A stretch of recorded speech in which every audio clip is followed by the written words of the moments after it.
प्रिय विद्यार्थियों, आज हम छायावाद के प्रमुख कवियों में जयशंकर प्रसाद के बारे में अध्ययन करेंगे।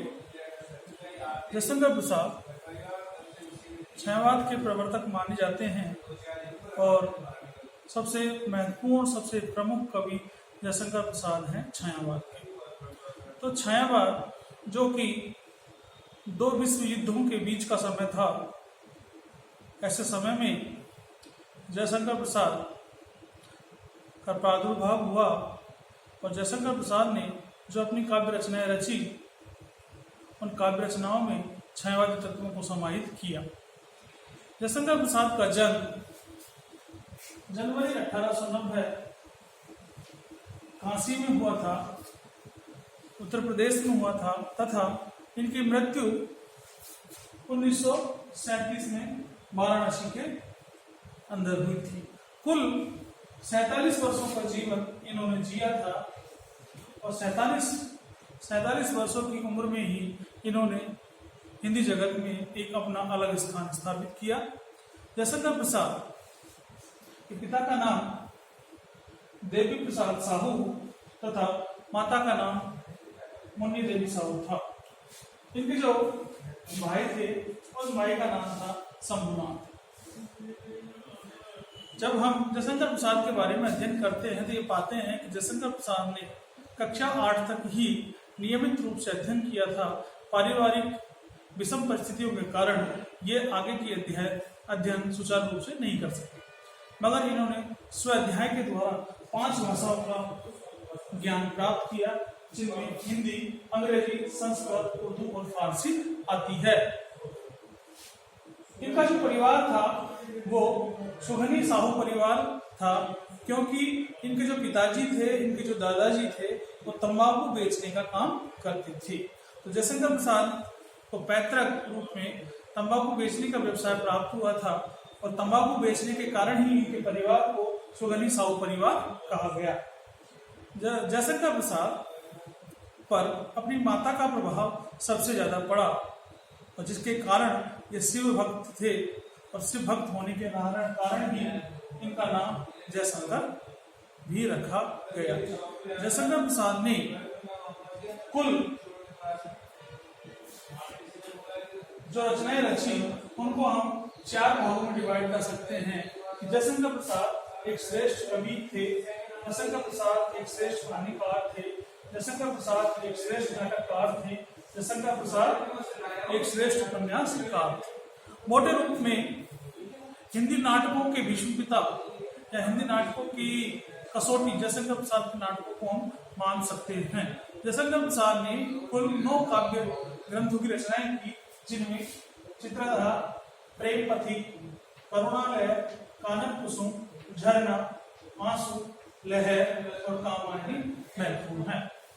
इन रचनाओं में सबसे जो महत्वपूर्ण रचना मानी जाती है वो है नंबर 1 आंसू, नंबर 2 कामायनी। कामायनी को छायावाद का महाकाव्य भी कहा गया है और सुमित्रानंद पंत ने कामायनी को तो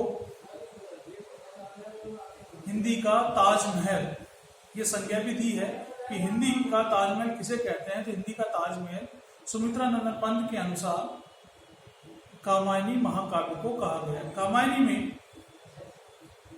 मनु, श्रद्धा, ईड़ा के माध्यम से, प्रतीकात्मक पात्रों के माध्यम से अपने आदर्शवादी दार्शनिक विचारों की अभिव्यक्ति जयशंकर प्रसाद ने की है। आगे हम जानते हैं कि काव्य रचनाओं के अलावा जयशंकर प्रसाद ने नाटक भी लिखे हैं। इनके नाटकों में स्कंदगुप्त, चंद्रगुप्त, अजातशत्रु, ध्रुव स्वामिनी, जन्मेजय का नागेर महत्वपूर्ण है। इनके नाटकों में राष्ट्र प्रेम की भावना, अतीत प्रेम की भावना, देश प्रेम, स्वाभिमान, प्रकृति आदि भावों को हम देख सकते हैं। इन्होंने कुल 5 कहानी संग्रह लिखे हैं, जिनमें छाया, प्रतिध्वनि, आकाशदीप, आंधी और इंद्रजाल है। इनकी जो कहानियां हैं वो कहानियों में सामाजिक बुराइयां, आत्मानुभूति तथा समसामयिक विसंगतियां, देश प्रेम के स्वर विद्यमान हैं। इन्होंने अपने अंतिम समय में 2 उपन्यास लिखे, जिसमें पहला उपन्यास कंकाल जो महत्वपूर्ण है, कई कक्षाओं के पाठ्यक्रम में इसको समाहित किया हुआ है, और दूसरा है तितली। कहते हैं कि तितली उपन्यास अधूरा रह गया था, तो इन्होंने 2 उपन्यास लिखे। 2 उपन्यासों में पहला उपन्यास कंकाल और दूसरा उपन्यास तितली। इस प्रकार इनकी ये काव्य रचनाएं हैं। काव्य ग्रंथों में हम ये देखेंगे, नाटकों में ये चीजें आ जाएंगी, कहानी में छाया दुनिया आकाश दीप मानदेव इंतजार आएगा, उपन्यास में कंकाल तितली आ जाए। अब जयशंकर प्रसाद को जब हम पढ़ते हैं तो छायावादी काव्य की जो विशेषताएं इससे पूर्व के जो व्याख्यान में हमने जानी, वो सारी विशेषताएं जयशंकर प्रसाद के काव्य में हम देख सकते हैं। जैसे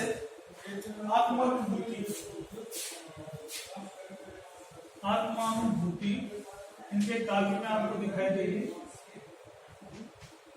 राष्ट्र प्रेम भी हम देख सकते हैं। प्रकृति का मानवीकरण हम देख सकते हैं। सौंदर्यानुभूति हम देख सकते हैं। लाक्षणिक भाषा हम देख सकते हैं। प्रतीकात्मक शैली हम देख सकते हैं। यानी जयशंकर प्रसाद के काव्य को पढ़ने के बाद जो विशेषताएं निकलकर सामने आती हैं, उन विशेषताओं में आत्मानुभूति, स्वदेश प्रेम या राष्ट्र प्रेम, प्रकृति का मानवीकरण, सौंदर्य की अनुभूति, लाक्षणिकता का प्रयोग, प्रतीकात्मक शैली, और इसके अलावा स्त्री के प्रति पूज्य और आदर भाव। नारी तुम केवल श्रद्धा हो, नारी को श्रद्धा का पात्र माना है। अत्र नार्यस्तु पूजन्ते तत्र देवता रमय, इस तरह की बात जयशंकर प्रसाद ने अपनी काव्य में की है। तो नारी के प्रति पूज्य भाव हम देख सकते हैं। इनकी शुरुआत की रचनाओं में संकल्पनिष्ठ शब्दावली का प्रयोग हम देख सकते हैं।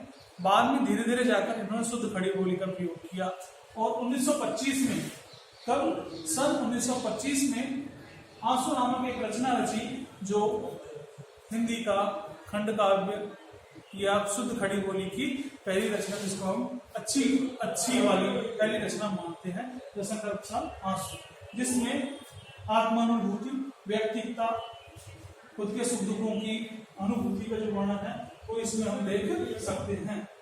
ये जो सारे नाटक जो हमारे हैं, इन नाटकों में नाम से स्पष्ट हो रहा है गुप्त युग यानी गुप्त काल, जो भारत में भारतीय इतिहास का, जिसको स्वर्ण काल कहते हैं, स्वर्ण काल को आधार बनाकर, स्वर्ण काल की पृष्ठभूमि का आधार बनाकर, स्वर्ण काल के पात्रों को आधार बनाकर इन्होंने तात्कालीन परिस्थितियों के सहारे वर्तमान विसंगतियों को, वर्तमान की जो समस्याएं हैं, वर्तमान की जो यथार्थता है, उसको उन्होंने उद्घाटित करने का सार्थक प्रयास किया। जयशंकर प्रसाद ने अपनी कहानियों में सामाजिक बुराइयों के साथ साथ आदर्शवाद की स्थापना करने का प्रयत्न किया। उनकी कहानियों में आदर्श भी दिखाई देगा और बाद की कहानियों में यथार्थवाद भी हमें दिखाई देती है। जो उनके उपन्यास हैं, उन उपन्यासों में भी वो सारी चीजें जो कहानियों में वर्णित है, अधिकांश तो वो सारी विशेषताएं हमें इनके उपन्यासों में दिखाई देती है।